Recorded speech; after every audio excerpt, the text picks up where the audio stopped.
sendiri. Udah, kalau memang mau berdebat dan berdiskusi dengan saya, sekalian aja jangan di Rabita Alawiyah, tetapi gunakan momentum di UIN Wali Songo itu. Tanggal 10 September, nanti mungkin Mas Rumel yang sudah dihubungi oleh pihak UIN itu bisa dijadikan aja acaranya di tanggal 7. Kami ingin dan harus menghormati undangan ini. Kami harus membalas dan kami akan bersedia untuk mengirimkan perwakilan kami. Tuh, teman-teman, saya baru dapat kiriman video dari senior saya, Dr. Antimon Ilyas, ya, tentang ya pendapatnya Wahabi lah. Dan orang seperti Wahabi inilah yang bikin kita umat Islam mundur, terlihat goblok di antara umat-umat yang lain gitu. Begini, masalah nasab itu, Wahabi ini selalu mengungkit-ungkit pengakuan ulama yang sudah meninggal sepertinya. Jadi ulama yang dijadikan dalil untuk membenarkan pendapat Ba'alawi, nasab Ba'alawi ini adalah ulama-ulama yang sudah tidak bisa mengkoreksi apa yang dulu mereka fatwakan itu. Bahwa Kiai Maimun Zubair, Mbah Maimun mengakui nasab Ba'alawi sah-sah saja. Bahwa Kiai Hamid juga mengakui nasab Ba'alawi sah-sah saja. Bahwa Kiai Nawawi juga mengakui nasab Ba'alawi sah-sah saja. Tapi kita generasi muda nggak bisa ikut kayak seperti itu. Kerja ilmiah itu bukan seperti itu. Kerja ilmiah itu basisnya keraguan. Ya, seperti yang saya kemarin kalian lah ini lihat t-shirt. Ilmiah itu kan suatu kerja sistematis, sesuatu yang kita ragukan, kita uji apakah benar atau tidaknya, termasuk pengakuan Mbah Mun, pengakuan Kiai Nawawi, pengakuan Kiai Hamid itu ya harus kita uji kebenarannya. Itu konsekuensi kita hidup sebagai manusia, makhluk yang ilmiah gitu.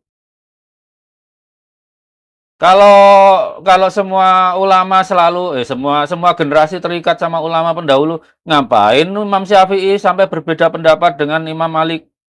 Ngapain Imam Ahmad bin Hanbal juga berbeda pendapat dengan Imam Syafi'i? Ya kan? Ngapain Ernst Rutherford berbeda pendapat dengan gurunya J.J. Thomson? Ngapain juga Niels Bohr berbeda pendapat dengan gurunya Rutherford? Generasi yang lebih maju itu selalu berusaha lebih pintar dari pendahulunya. Bukan malah taklid gitu. Tapi untuk meruntuhkan pendapat pendahulunya harus dengan kerja yang sistematis, bukan cuma modal narasi.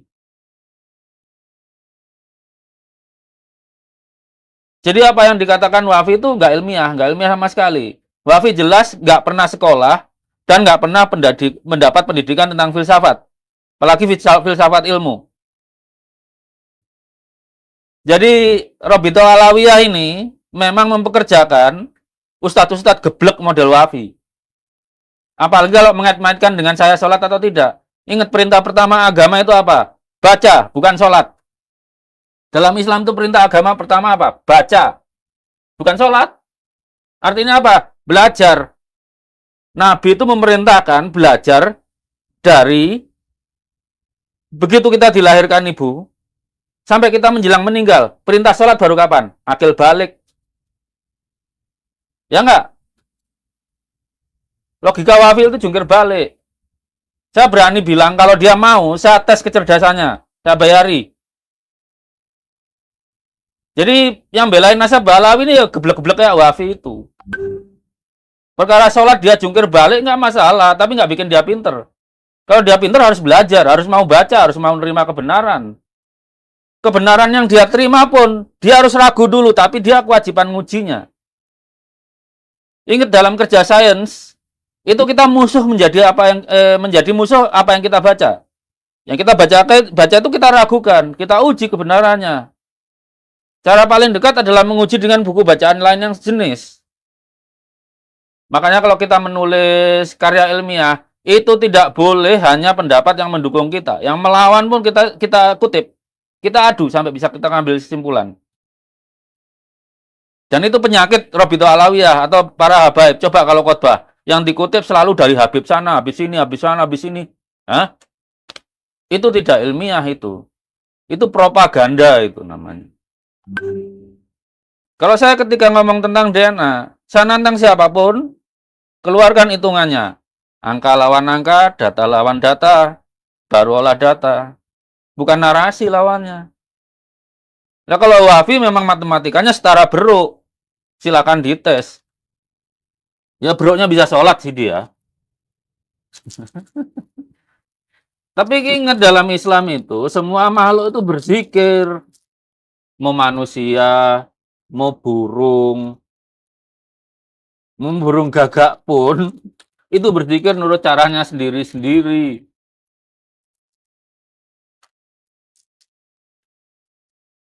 Jadi, yang rajin sholat bagus. Tapi kan kewajiban kita nggak cuma sholat aja. Ingat perintah agama pertama itu baca. Bukan sholat. Baca. Belajar. Belajar apapun yang memberi manfaat kepada umat manusia, kepada alam sekitarnya. Orang-orang yang masih suka nembakin burung itu ya orang goblok-goblok memang sih. Udah burung tinggal dikit, dagingnya pun dikit, kalau ditembak ngapain dia nembak burung? Kan mending bikin rel gitu, bikin sasaran bergerak dia tembak gitu. Bukan nembakin burung yang nggak bisa ngelawan. Jadi itu Wafi, kalau kamu sholat bolak-balik terserah, itu urusan pribadimu. Tapi apakah kamu dengan sholatmu itu membawa manfaat kepada bangsa Indonesia? Ya belum tentu. Kewajibanmu yang pertama itu belajar. Taklid aja nggak diperintahkan kok. Misalnya taklid Kiai Maimun, Kiai Nawawi, atau Kiai Hamid. Enggak ada perintahnya. Tapi kewajibanmu belajar. Dan dalam ilmiah, kita malah wajib meragukan pengakuan Kiai Maimun, Kiai Nawawi, Kiai Hamid Pasuruan itu kita wajib meragukan. Setelah kita ragukan, kita uji keyakinannya. Kalau mereka keyakinannya benar, ya kita benarkan. Tapi kalau keyakinannya salah, ya kita koreksi. Gitu loh.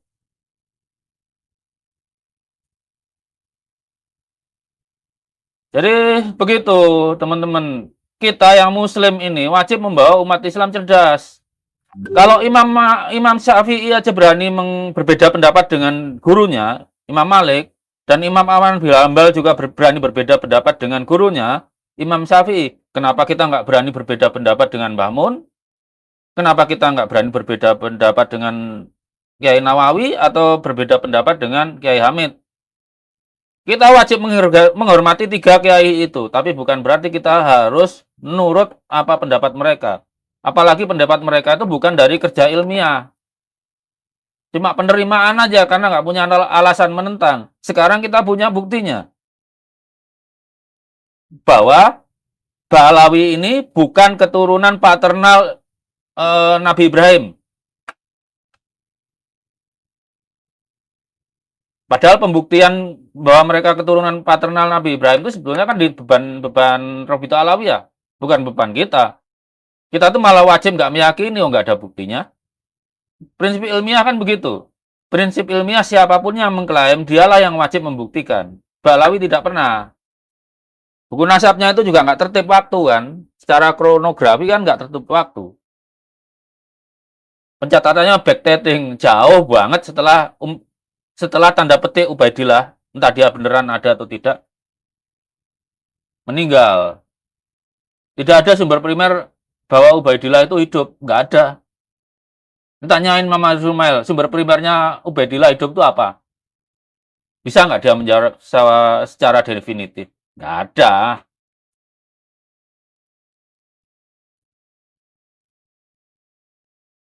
Jadi kalau jadi muslim, kewajibanmu sholat kerjakan sholat. Tapi kewajibanmu belajar, kerjakan. Memang itu tidak disebutkan sebagai rukun Islam, karena belajar itu kewajiban sebagai manusia. Mau Hindu, Buddha, Kristen, Islam, ateis, agnostik, semuanya secara naluriah belajar. Tapi di Islam dilegalkan menjadi kewajiban. Apa perintahnya? Iqra, perintah pertama. Bukan taklid seperti kata Wafid itu. Makanya Wafid itu otaknya rudimenter karena apa? Taklid itu aja. Diberi otak tapi nggak dipakai.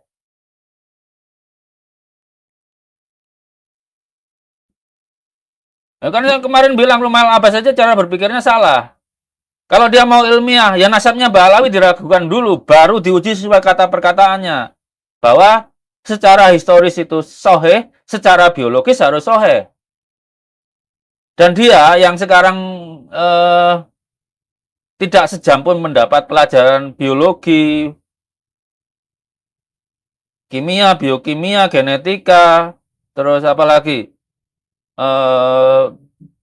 Bioteknologi atau fisiologi, berusaha memfalsifikasi kebenaran ilmu genetika. Ya orang-orang bawa pendapatnya Mas Ahmad Utomo. Mas Ahmad Utomo itu nggak berbeda pendapat dengan saya. Bedanya cuma satu. Mas Ahmad itu belum merasa bahwa waktunya yang merasa keturunan Nabi itu harus tes DNA, itu aja bedanya.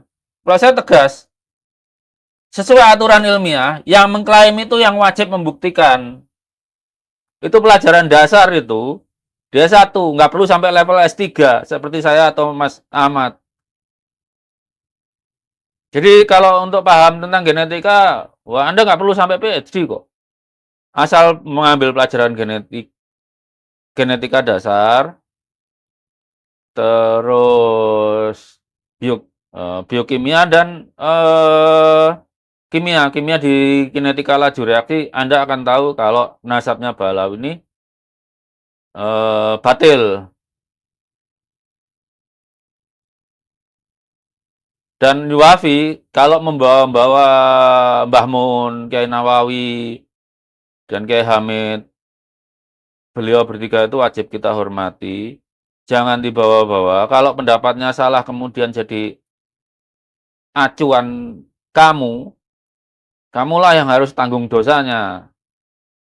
Tanggung jawab beliau bertiga ini hanya sampai sebatas umurnya. Kalau salah, kita generasi berikutnya yang mengkoreksinya untuk memuliakan 3 kiai besar ini.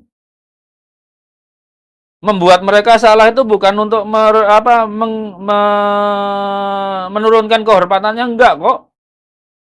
Buktinya ya Imam Malik tetap terhormat, Imam Syafi'i tetap terhormat walaupun ada madzhab baru, atau kalau di ilmu pengetahuan alam itu J.J. Thomson tetap terhormat, tercatat sejarah. Ernst Rutherford juga tercatat sejarah, Niels Bohr juga tercatat sejarah.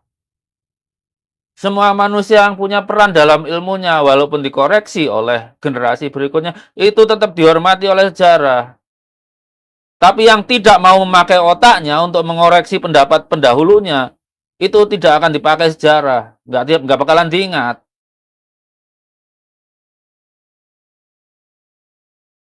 Jadi Wafi, saya terang-terang bilangan, kamu tuh nggak ilmiah, goblok. Kalau nggak percaya, kamu tes TPA. Saya bayari. Urusan kamu sholat jungkir balik, terserah. Itu urusanmu dengan Tuhanmu. Tapi Tuhanmu mewajibkan kamu belajar ilmu apa aja. Dan ilmu, ikuti definisi modern, seperti yang saya tulis di sini. Itu ilmu.